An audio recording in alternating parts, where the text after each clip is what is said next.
গত ভাগে আমরা দেখলাম যে সোমাইয়া প্রেতাত্মা তালপত্র প্রথম পাতার নির্দেশ অনুযায়ী গ্রামের বাইরে গিয়ে নিজের রক্ত অর্পণ করে আর কিছু মন্ত্র পাঠ করে। সেই চণ্ডাকে সে এইভাবে গ্রামে ডেকে আনলো। এই সব করে যখন সোমাইয়া নিজের বাড়ি ফিরল তখন একটি কালো প্রতিমূর্তি তাদের সামনে এসে প্রকট হলো। এইসব দেখে সোমাইয়া খুবই ভয় পেয়ে গেল এবং সেই বৃদ্ধ পণ্ডিত মশাই যিনি সোমাইয়াকে এই সবের জন্য সাহায্য করছিলেন তিনিও খুবই ভয় পেয়ে গেলেন। অন্যদিকে তান্ত্রিক দাদা ঠাকুর আর রাঙ্গাইয়া ভক্ষিকা পিশাচিনের কবরের কাছে গেল। সেখানে গিয়ে তান্ত্রিক দাদা ঠাকুর সেই কবরের সামনে বলতে লাগলো, হে পিশাচিন মা, তুমি যা বলেছিলে সব অক্ষরে অক্ষরে ঠিক হয়েছে, কিন্তু সেই প্রেতাত্মা তালপত্র কার হাতে পড়েছে সেটা কিছুতেই বুঝতে পারছি না, এবং সেই প্রেতাত্মা তালপত্র প্রথম পাতা কেউ পড়েও ফেলেছে। গ্রামে খুব ভয়ঙ্কর ভয়ঙ্কর আওয়াজ আর শিয়ালের ডাক শোনা যাচ্ছে। এখন তোমার প্রকট হওয়ার সময় এসে গেছে মা, তুমি আসো আর সেই প্রেতাত্মা তালপত্র কিছু একটা করো, নয়তো এই গ্রাম শেষ হয়ে যাবে। শিগগিরই আসো মা, শিগগিরই প্রকট হও, সেই তালপত্র গ্রন্থটিকে উদ্ধার করো আর এই গ্রামের রক্ষা করো।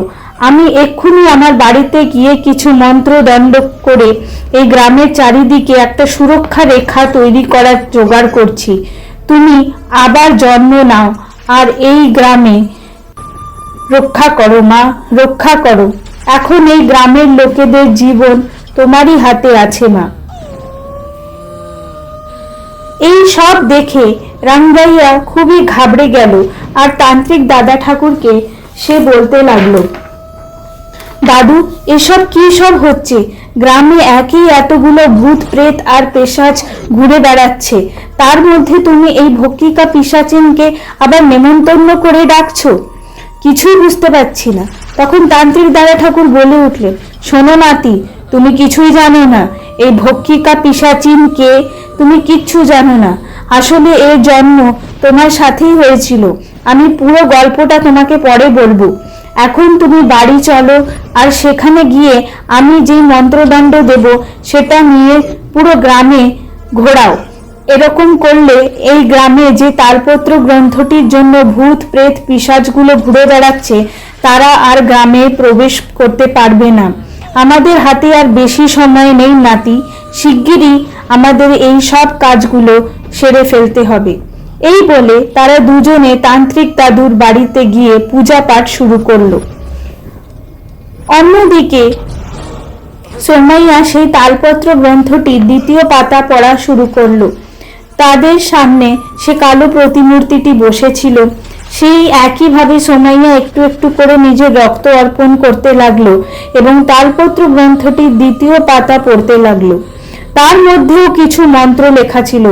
ওম ক্রিম মানব দেহি পরারক্ষিণী, ওম ক্রিম মানব দেহি পরারক্ষিণী, ওম ক্রিম পিশাচিন অদৃশ্যিনী, ওম ক্রিম পিশাচিন প্রতিরক্ষিণী। এই সব দেখে মন্ত্র পাঠ করতে করতে সোমাইয়া খুবই ভয় পেয়ে যাচ্ছিল, কিন্তু তার কাছে কোনো উপায় ছিল না।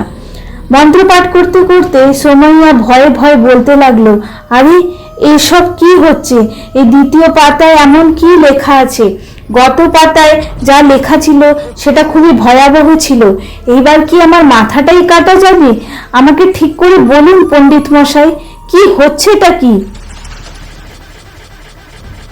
তখন পণ্ডিত মশাই বললেন, এই পাতায় যা লেখা আছে সেই অনুযায়ী আমাদেরকে এখন কোথাও যেতে হবে না।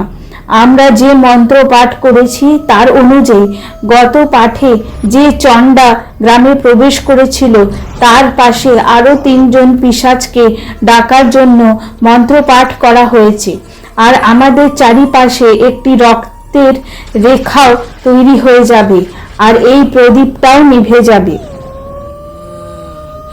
তখন সোমাইয়া বলে উঠল, আমার তাও ভয় লাগছে। গ্রামের মাঝখানে সেই চণ্ডা এখনো দাঁড়িয়ে আছে। গ্রামের বাইরে এখন আর কেউ যেতে পারবে না। কি যে হবে কিছুই বুঝতে পারছি না। কি সব অদ্ভুত অদ্ভুত ঘটনা ঘটছে। আমি বাধ্য হচ্ছি এই সব কাজ করতে।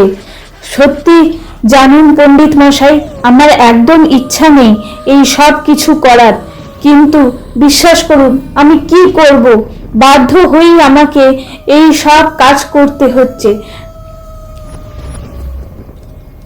অন্যদিকে সেই তালপত্র গ্রন্থের দ্বিতীয় পাতা অনুযায়ী ভক্ষিকা পিশাচিনের কবর একটি জ্যোতি জ্বলে, আর কবর থেকে সেই 3 প্রেত আত্মা প্রকট হয় এবং একে একে করে তারা চণ্ডার কাছে গিয়ে দাঁড়িয়ে পড়ে।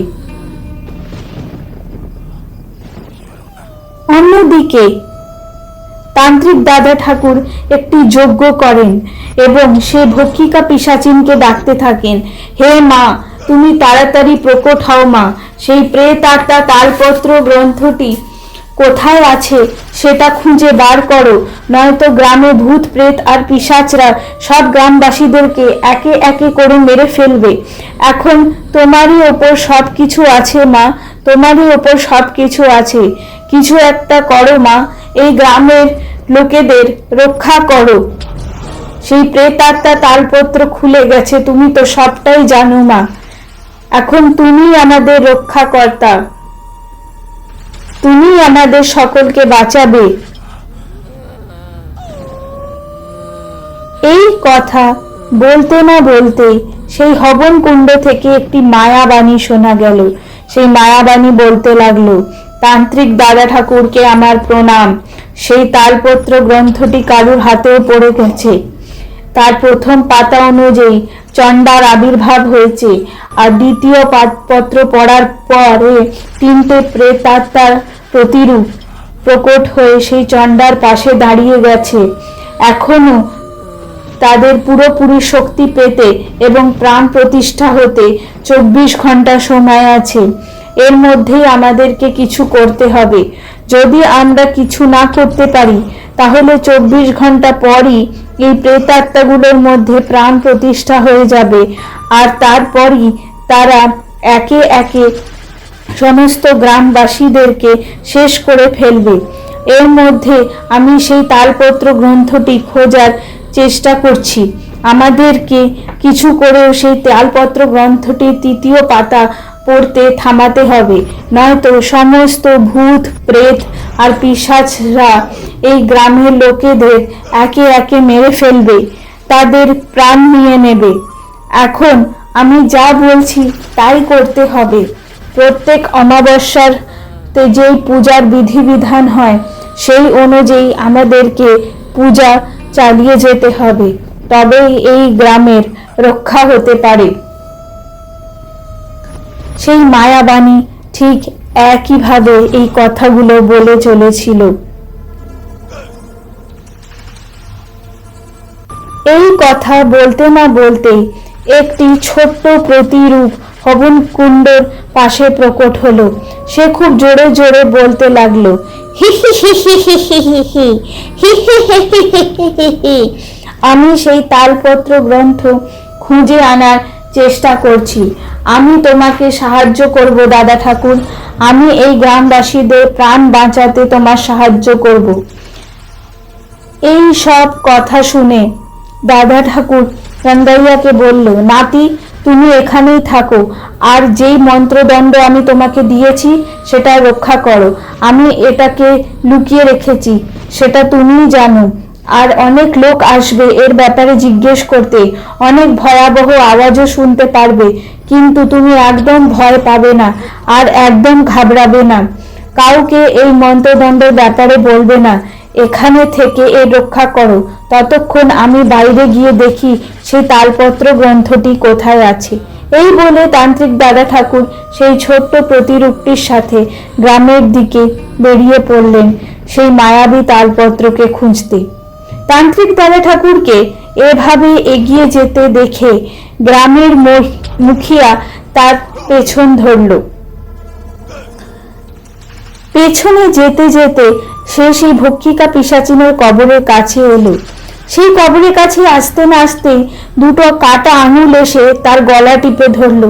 গ্রামের মুখিয়া জোরে জোরে চিৎকার করতে লাগলো, দাদা ঠাকুর, আমাকে বাঁচান, আমাকে বাঁচান দাদা ঠাকুর, এই ভক্ষিকা পিশাচিন আমার প্রাণ নিয়ে নেবে, আমাকে বাঁচান, কিছু করুন দাদা ঠাকুর।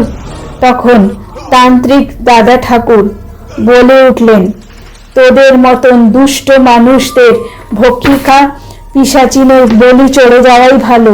স্বার্থ সিদ্ধির জন্য তোরা কত নিরীহ মানুষের বলি নিয়েছিস, আজ তোর পালা।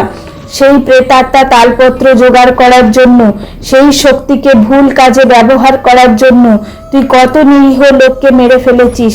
তোদের মতন লোকেদের বেঁচে থাকার কোনো অধিকারই নেই। হে ভক্ষিকা পিশাচিন মা, শিগগিরই প্রকট হও, এই রকম দুষ্ট লোকের বলি নিয়ে নিজের শক্তি অর্জন করো আর প্রকট হও, এই গ্রামের রক্ষা করো। আমি তোমার জন্য অমাবস্যা রাতের মতন সেই পুজোর বিধিবিধান আবার থেকে শুরু করব এবং তোমার জন্য কপালিকা পথও তৈরি করব। তার জন্য আমি আকাশ পিশাচকে আবার থেকে ডাকতে যাচ্ছি, আর এই দুষ্ট লোককে একদম ক্ষমা করো না।